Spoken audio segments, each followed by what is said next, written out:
This is KVUE News at 6. Hi everybody, I'm Mike Rush. And I'm Quita Culpepper. Only 5 days left until the end of the 85th legislative session. Lawmakers spending countless hours at the state capitol making their final pushes. Yesterday saw a shouting match between the House and Senate. So what about today? Tension, but no shouting. This time over school finance. A measure to reform the state system has hit a roadblock. KVUE political reporter Ashley Godot is live at the Capitol. Ashley, the Senate made major changes to the bill.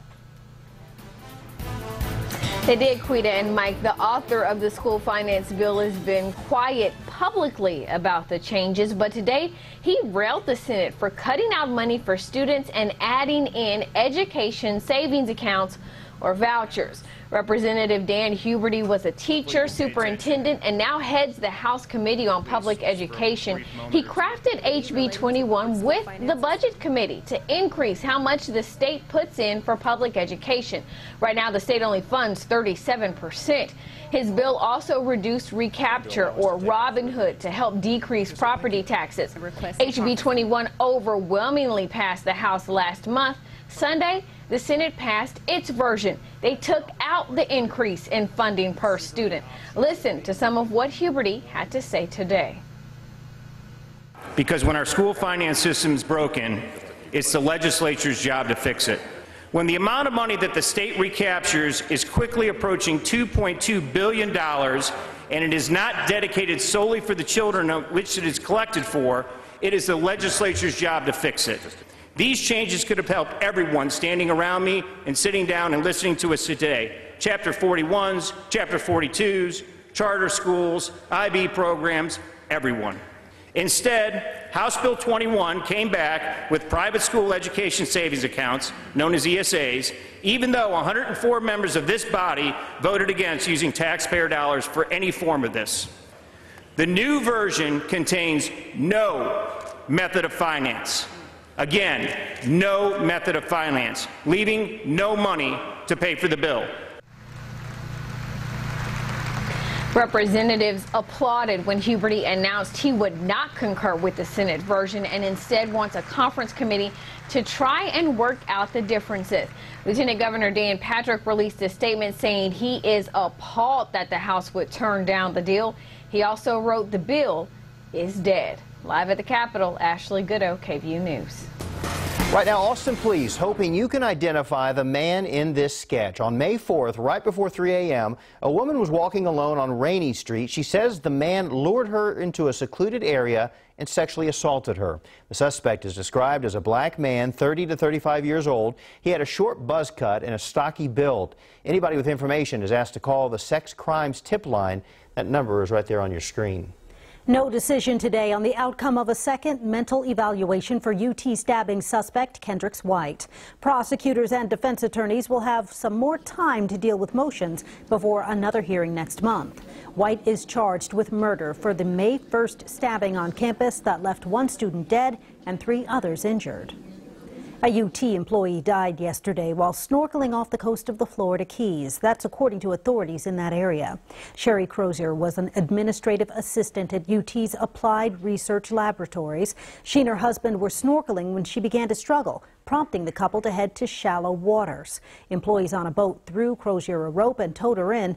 Once back on board, she passed out and stopped breathing. A doctor on board attempted CPR, and she later died at a nearby hospital. No foul play is suspected. A gas leak in Dripping Springs has been contained and the shelter-in-place order is now lifted. A contractor earlier this morning punctured a gas line east of Dripping Springs near US 290. People living and working in that area were asked to shelter in place until the leak was contained. 290 was closed as well, but the shelter order again has been lifted. The highway is also back open. Some in Elgin cleaning up the damage left from yesterday's storms. One of the worst hit areas was Reamer Road. A resale shop owned by a local reverend was toppled over by high winds. He says he was inside when the shop fell around him, and he did make it out alive. Dozens of people have been stopping by throughout the day to show their support. All right, okay. Oh boy, they have been out here. They've been my support. They have said they're going to do what they can to help me. Community has been really fantastic, really loving. They are very, very supportive.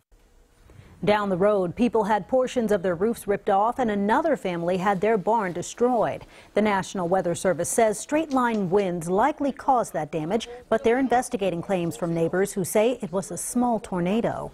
Now let's take a live look outside. Look at that. What a difference a day makes. The storms are gone.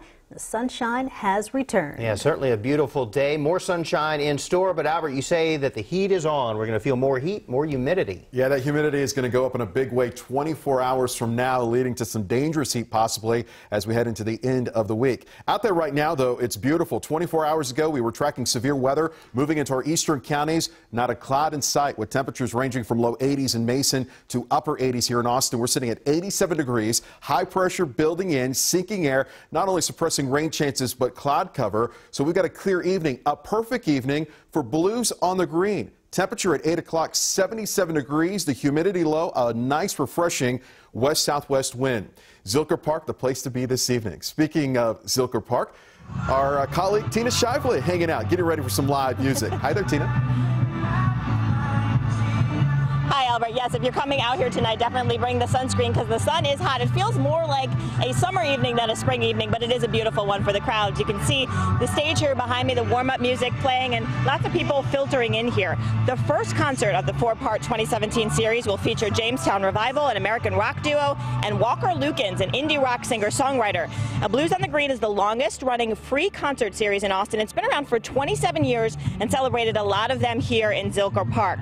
So on this 100th birthday of the park, they're taking advantage of all of the things that Zilker has come to mean to this community and all of the projects. They're putting out these yellow buckets so people can donate money, and they're going to be raising that money for different projects here at Zilker Park. So another great reason to come out here tonight. If you don't like music, come out here anyway. You can help donate and help keep this park beautiful in Austin. Quita, Mike, back to you. All right, Tina, thank you very much. An update tonight on the construction along 183 South. As of April, the overall project is roughly 40% complete. That's according to Central Texas Regional Mobility Authority. Right now, the contractor is focusing on the 4 areas on your screen. Construction along the 8-mile stretch began back in April of 2016 and is expected to last 4 years.